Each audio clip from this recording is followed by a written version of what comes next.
Good evening mga lods, Tupi Vlog. Ang topic ko natin today is working student. Paano ba maging successful ang isang working student? Bago tayo magpatuloy, intro muna tayo.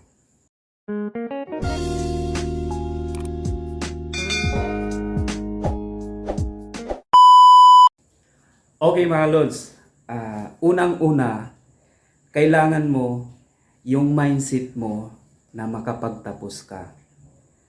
Pangalawa, lahat ng pagsubok mo sa school o sa trabaho mo, kailangan mong malampasan. Pangatlo, kailangan mong sipagan. Kasi nagtatrabaho ka, nag-working student ka, tapos nag-aaral ka. Kailangan mong sipagan, dubling sipag.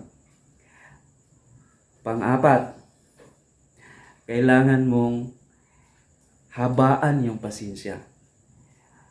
Kahit anong mga dumating na yung parang ma-discourage ka, chill ka lang.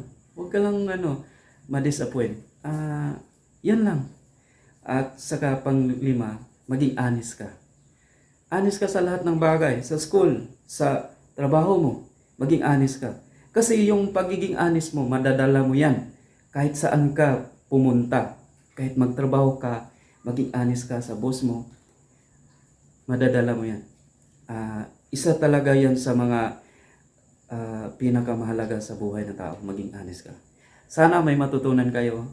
That's all for today, my vlog. Thank you for watching.